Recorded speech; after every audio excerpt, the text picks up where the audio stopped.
नमस्ते विद्यार्थी मित्रों, शिक्षा भारती चैनल में आपका खूब खूब स्वागत है। मित्रों, आज हम लोग देखेंगे कक्षा 8 में जो 5वां पाठ है, सवाल बाल मन के जवाब डॉक्टर कलाम के, वो हमें देखना है। तो सबसे पहले हम लोग थोड़ा सा परिचय उनका लेंगे, डॉक्टर APJ अब्दुल कलाम जी का। उसके बाद जो थोड़ा सा सारांश है पाठ का वो हम लोग देखेंगे। उसके बाद टिप्पणी जो है उसकी वो हम देखेंगे, और उसके बाद अभ्यास और स्वाध्याय जिस पर्पज़ से हम लोग ये वीडियो बना रहे हैं वो हम देखेंगे। तो मित्रों, अभी तक आपने शिक्षा भारती चैनल को सब्सक्राइब नहीं किया है तो जल्दी से ज़रूर पहले कर दे, बेल आइकन भी दबा दे ताकि आपको आने वाली नई नई नोटिफिकेशंस मिलती रहे, और लाइक करें और अपने मित्रों के साथ खूब शेयर करें। तो मित्रों, सबसे पहले हमें देखना है कि यहाँ पर जो APJ अब्दुल कलाम के विषय पर थोड़ा सा परिचय हमें देखना है। यह एक साक्षात्कार है, किसके साथ? छोटे छोटे बच्चों के साथ, आपके जैसे ही जो पढ़ते हैं स्कूल में, वही बच्चे, उन्हीं बच्चों के साथ डॉक्टर APJ अब्दुल कलाम का जो वार्तालाप है, तो यहाँ पर वह दिया गया हुआ है। प्रश्न जो उठ रहे हैं बाल मन में, और उसी के अंतर्गत जो डॉक्टर APJ अब्दुल कलाम एक विशेष रूप से उनके साथ जो वार्तालाप करते हैं, वही बात सब यहाँ पर हमें अभ्यास में यहाँ पर दी गई हुई है। तो मित्रों, आपको यह पाठ पढ़ना होगा। अगर आपके पास किताब है तो किताब से पढ़ सकते हो, और नहीं है तो आपको जो गूगल से मोबाइल में आपको PDF डाउनलोड कर देनी है और उससे पढ़ लेना है। यहाँ पर हम लोग गुजराती में उसका मात्र सारांश देखेंगे और उसके बाद उसका स्वाध्याय अभ्यास। चलिए मित्रों, यहाँ पर जो हमें देखना है वह है कि भारत के भूतपूर्व राष्ट्रपति डॉक्टर अबुल पाकीर जैनुल आबिदीन अब्दुल कलाम एक वैज्ञानिक थे। ये उनका पूरा नाम है। भारत के आधुनिक क्षेपणास्त्रों के निर्माण तथा प्रक्षेपण में उनका बड़ा योगदान रहा है। डॉक्टर कलाम बहुत ही सरल स्वभाव के व्यक्ति थे। बच्चों से उन्हें बड़ा लगाव था। इस पाठ में बच्चों ने उनसे विविध विषयों पर प्रश्न पूछे हैं और डॉक्टर कलाम ने उनके उत्तर दिए हैं। तो मित्रों, यह हुआ उनका थोड़ा सा परिचय। लेकिन इसके साथ में यहाँ पर जो पाठ में दिया गया हुआ है वह शुरू में उनकी एक छोटी सी जो बचपन की उनकी यादगार एक जो कहानी है, उसी से इस पाठ की शुरुआत की गई हुई है। तो चलिए मित्रों, हम लोग पहले गुजराती में इसका सारांश देखेंगे। સૌથી પહેલાં તો ડૉક્ટર કલામના બાળપણની એક ઘટના જે છે એના વિષય પર આપણે જોઈશું।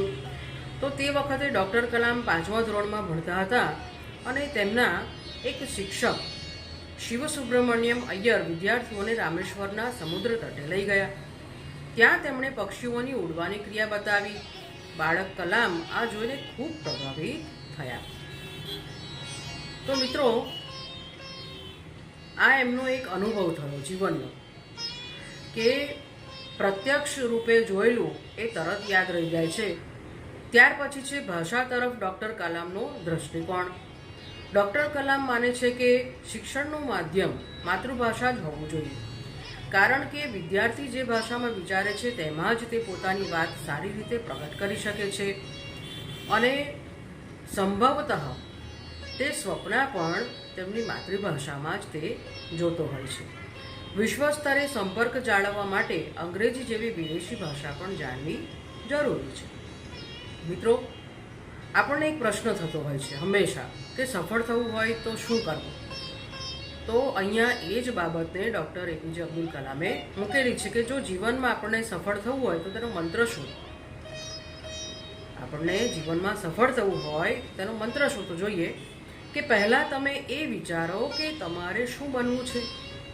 લક્ષ્ય નિશ્ચિત થઈ જાય ત્યાર પછી તે દિશામાં કઠોર પરિશ્રમ કરવાથી અને તેમાં આવનારી મુસીબતો ઉપર વિજય મેળવવાથી જીવનમાં સફળતા મળે જ છે. સામાન્ય આર્થિક સ્થિતિના બાળકો પણ સખત પરિશ્રમ કરીને અને સાહસથી આગળ વધીને મોટા માણસ બની જાય છે. મિત્રો, ત્યાર પછી આપણે એક મુદ્દો એ પણ જોવાનો છે કે ભારત માટે સૌથી મોટામાં મોટી ચુનૌતી કઈ છે, એટલે કે પડકાર કયો છે. તો તેના માટે ડૉક્ટર એપીજે અબ્દુલ કલામ જણાવે છે, તેમનું એક સ્વપ્ન હતું, તે 2020માં તેમનું જે સ્વપ્ન છે તે સાકાર થવા જઈ રહ્યું છે. એના પરથી એમણે એક પુસ્તકની રચના પણ કરેલી છે, જે તમને નેટ પરથી પણ મળી છે. ઈસવીસન 2020 સુધી દેશને એક વિકસિત રાષ્ટ્ર બનાવીને પોતાના 1 અબજ નાગરિકોને સુખી કરવાનું કામ જ આજે આપણી સામે સૌથી મોટો પડકાર છે. મિત્રો, દેશમાં પર્યાપ્ત યુવા શક્તિ અને પર્યાપ્ત સંસાધન હોવાથી આ પડકારનો સામનો કરવાનું કામ મુશ્કેલ નથી. આપણા દેશમાં સૌથી વધારેમાં વધારે જનસંખ્યા કોની છે? યુવાઓની છે. તો મિત્રો, ત્યાર પછી એક જે બાળક છે, તમારો જેવો જે વિદ્યાર્થી છે, તેને જે પ્રશ્ન થાય છે કે આ જે પ્રમાણે વધતી જતી વસ્તી છે તો એને કાબૂમાં કેવી રીતે રાખી શકાય અને બેકારીને કેવી રીતે નિવારી શકાય. બેકારી એટલે શું મિત્રો? તો કે જે શિક્ષિત લોકો છે તેમને રોજગાર મળતો નથી અને ક્યાં તો કોઈ પણ પ્રકારે તેમનો વ્યવસાય ચાલતો નથી અથવા તો મળતો નથી, વ્યવસાય મળતો નથી. તો તેવા લોકોને શું કહેવાય? બેકાર કહેવાય. એટલે બેકારી વધતી જાય છે. તો એનું નિવારણ કેવી રીતે થઈ શકે મિત્રો? તે પણ અહીંયા એપીજે અબ્દુલ કલામે જણાવ્યું છે. ડૉક્ટર કલામ અનુસાર સ્ત્રી શિક્ષાનો વિસ્તાર, નાનું કુટુંબ, સુખી કુટુંબની માન્યતા અને ગ્રામીણ ક્ષેત્રોમાં ઉદ્યોગ ધંધાની સ્થાપનાથી વધતી જતી વસ્તી પર કાબૂ મેળવી શકાશે અને બેકારી પણ દૂર થશે. અહીંયા શાના પર જોર મૂક્યું છે? સ્ત્રી શિક્ષણ પર. જો સ્ત્રી શિક્ષિત હશે તો તે રોજગાર પણ કરશે અને સારી રીતે સંસાર પણ ચલાવી શકશે. આજે આપણે જોઈએ છે કે દરેક ઠેકાણે સ્ત્રીઓ ખૂબ જ આગળ છે. પછી એ ભૂસ્તર દળ હોય કે પછી નૌકાદળ હોય કે પછી તે વાયુદળ હોય, ત્યાં દરેક ઠેકાણે આજે સ્ત્રીઓ ખૂબ જ આગળ છે. નેતાઓની દ્રષ્ટિએ અહીંયા ડૉક્ટર એપીજે અબ્દુલ કલામ જે છે એ નેતાઓ માટે શું કહે છે? ડૉક્ટર એપીજે અબ્દુલ કલામ નેતાઓને બોધ આપતા જણાવે છે કે ડૉક્ટર કલામ કહે છે કે આપણા નેતાઓને કઠોર પરિશ્રમ અને પોતાના ઉત્કૃષ્ટ તેમજ પારદર્શક કામો દ્વારા લોકોનો વિશ્વાસ પ્રાપ્ત કરવો જોઈએ. તેમણે ગરીબીની રેખા નીચે જીવતા લોકોની ઉન્નતિ માટે પ્રયત્ન કરવો જોઈએ અને સાથે સાથે તે પણ જણાવે છે કે મહિલાઓ જે છે એ સેનાઓમાં એક સમાન ફાળો આપી શકે એમ છે. પુરુષ જેટલું વર્ચસ્વ રાખે છે તેટલું જ વર્ચસ્વ સ્ત્રીઓ પણ રાખે છે.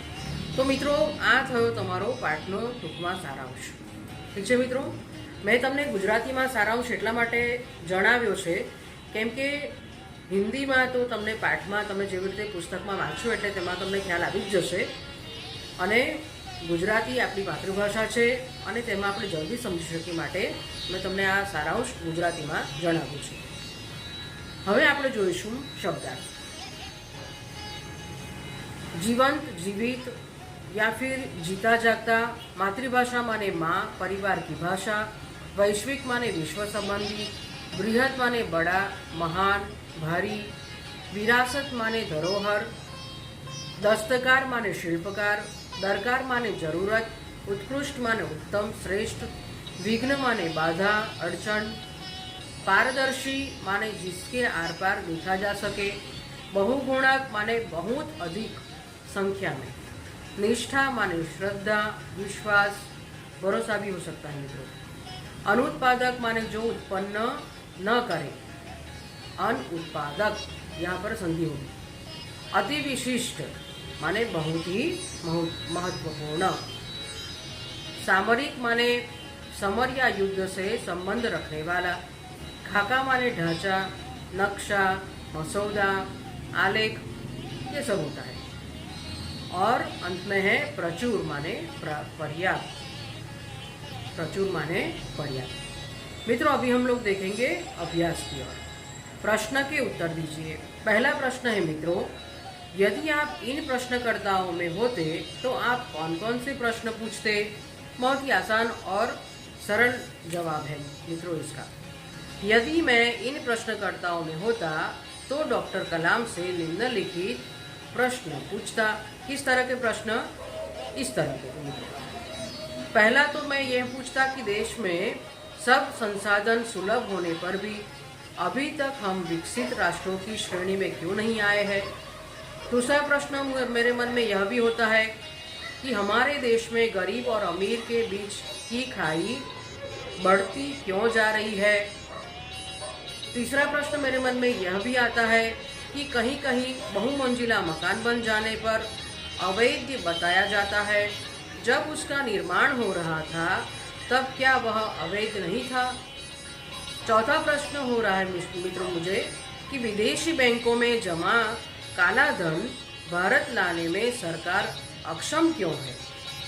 इसके अलावा भी बहुत सारे प्रश्न हमारे मन में उठते हैं और उसकी यादी हम अपने हिसाब से लिख सकते हैं और पूछ सकते हैं। अभी तो APJ अब्दुल कलाम जी नहीं है, उनका शरीर तो जा चुका है, लेकिन हमारे मन में जो कोई भी प्रश्न होता है वह तो स्वाभाविक है। उसके बाद दूसरा प्रश्न हम लोग देखेंगे मित्रों, डॉक्टर कलाम ने अपने बचपन की कौन सी यादगार घटना सुनाई।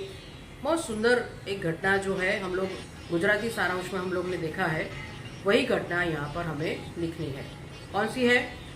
तो कलाम जब 5वीं कक्षा में थे तब की एक घटना उन्हें याद है। उनके शिक्षक श्री शिव सुब्रमण्यम अय्यर विद्यार्थियों को बता रहे थे कि कोई पक्षी कैसे उड़ता है।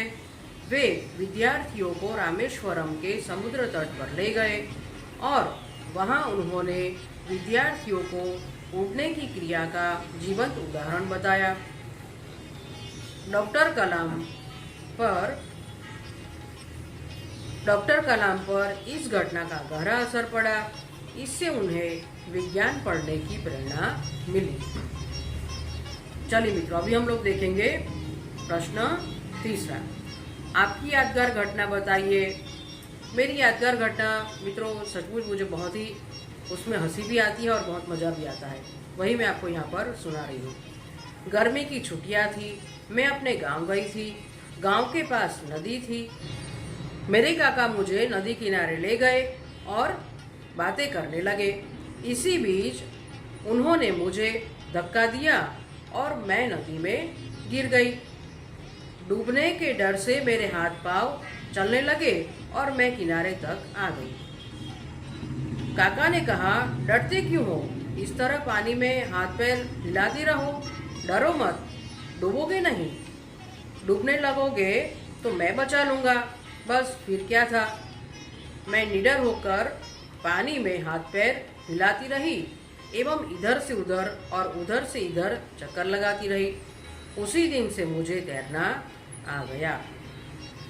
तो बच्चों, यह मेरे जीवन में बहुत ही यादगार, बहुत रसप्रद घटना है। ये मैं कभी नहीं भुला सकती हूँ। अब हम लोग देखेंगे मित्रों चौथा प्रश्न। अपना लक्ष्य प्राप्त करने के लिए आप क्या क्या करते हैं? तो इसका बहुत आसान जवाब है मित्रों। आज हमारे देश में डॉक्टरों और इंजीनियरों की कोई कमी नहीं है, कमी है अच्छे वैज्ञानिकों की। इसलिए एक महान वैज्ञानिक बनकर देश का नाम रोशन करना यही मेरे जीवन का लक्ष्य है। इसे पाने के लिए मैं अपने पाठ्यक्रम की विज्ञान की पुस्तकें बड़े ध्यान से पढ़ता हूँ। विज्ञान की अन्य पुस्तकें भी स्कूल के पुस्तकालय से लाकर पढ़ता हूँ। मैं वैज्ञानिकों के जीवन पर लिखी पुस्तकें भी पढ़ता हूँ। घर में छोटे छोटे प्रयोग भी करता हूँ। मित्रों, यहाँ पर हम लोग पढ़ता हूँ या पढ़ती हूँ या करता हूँ या करती हूँ, आप लोग अपने हिसाब से लिख लेना है, ठीक है। चलिए, अभी हमें आगे देखना है प्रश्न 5। किसी को मुसीबत में देखकर आप क्या करते हैं? तो मित्रों, यह भी बहुत ही सरल और आसान प्रश्न है। किसी को मुसीबत में देखकर मैं यथाशक्ति उसकी मदद करती हूँ तन मन धन से मैं उसकी सहायता करने से पीछे नहीं हटती हूँ। इसके लिए मैं अपने माता पिता से कुछ मांगने में भी संकोच नहीं करती हूँ। मेरे मित्र इसमें मुझे सहयोग देते हैं। तो मित्रों, यह हुआ आपका अभ्यास के सभी प्रश्न।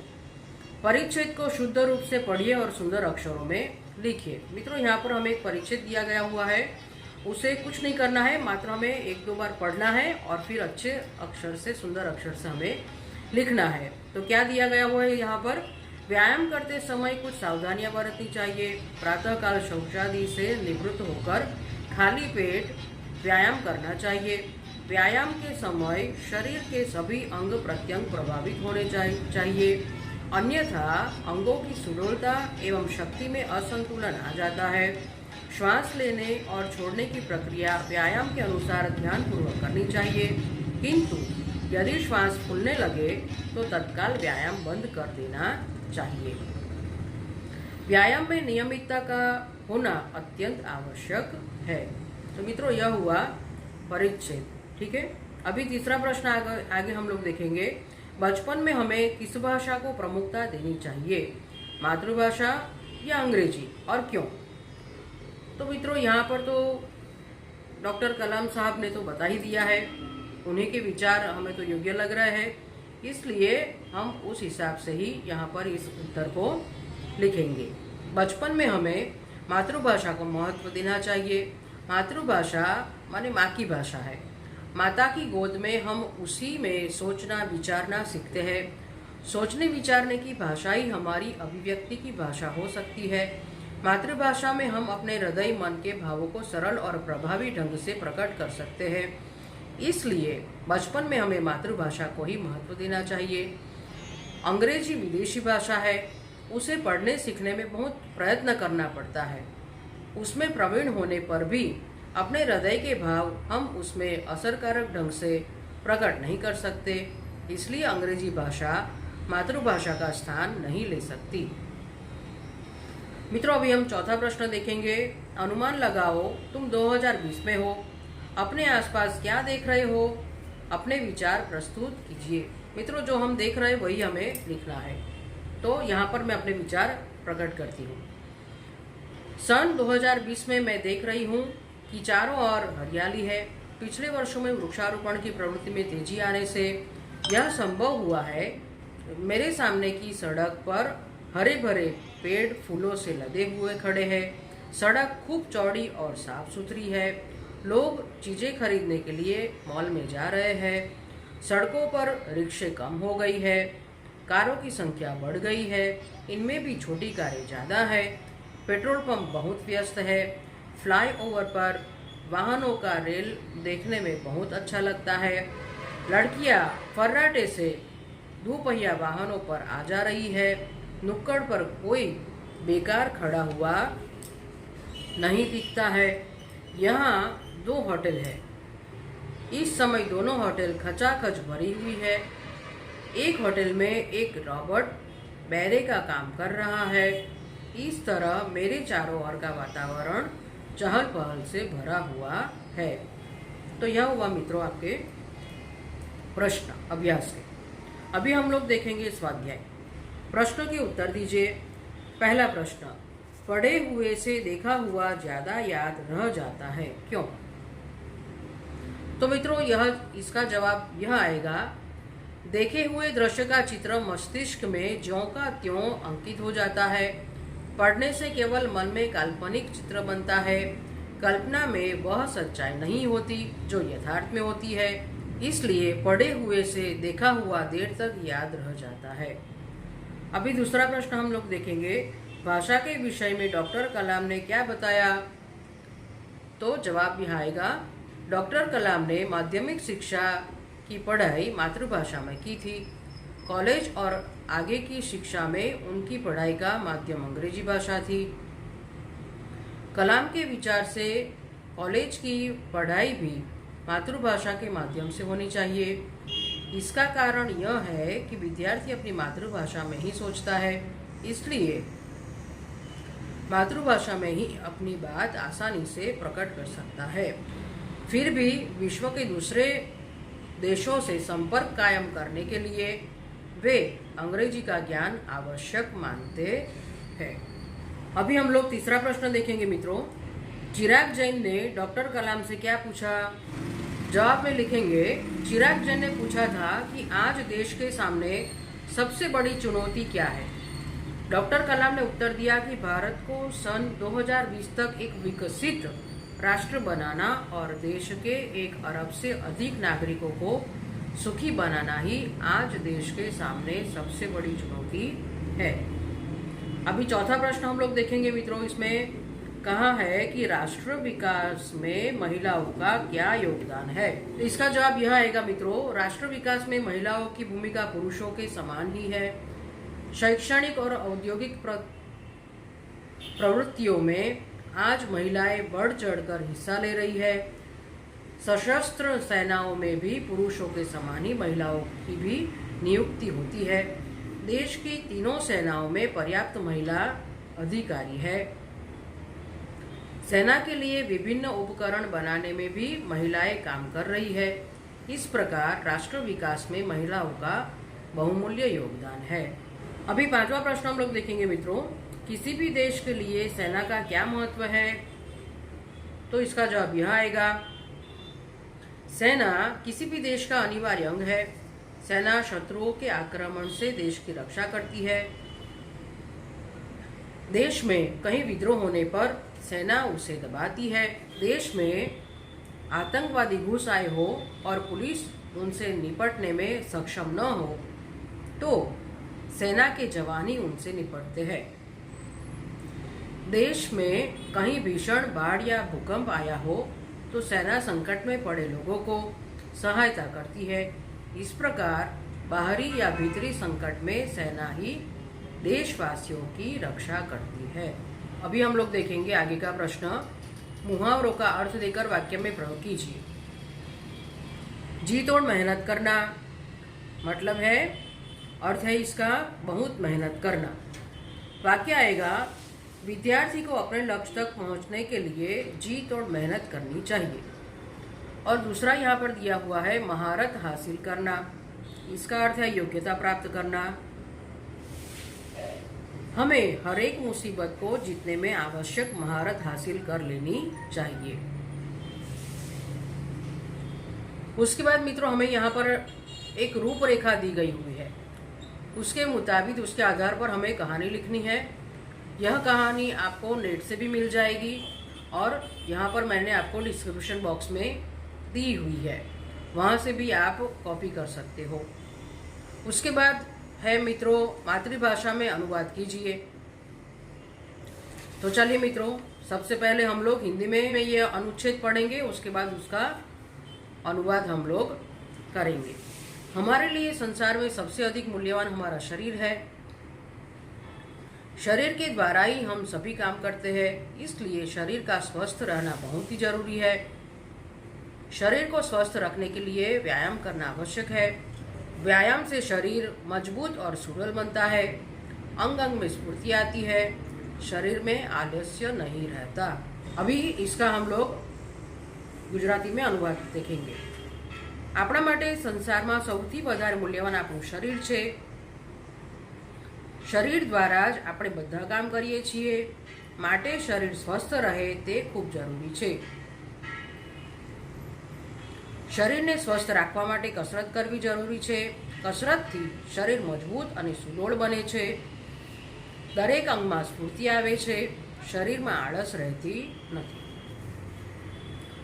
तो मित्रों यहाँ पर आपका जो पार्ट 5 का स्वाध्याय और अभ्यास जो है वह पूर्ण हुआ। और भी वीडियो आपके लिए आ रहे हैं, सब प्रोसेस में है। आपकी सभी कमेंट मैं पढ़ती हूँ। आप निश्चिंत रहिए, धीरे धीरे करके हर एक वीडियो आपको मिलता रहेगा। आपको सिर्फ करना क्या है, सब्सक्राइब करके रख दो और नोटिफिकेशन के लिए बेल आइकन को दबा के रखो। जैसे ही नया वीडियो आएगा आपको तुरंत मिल जाएगा। नमस्ते विद्यार्थी मित्रों।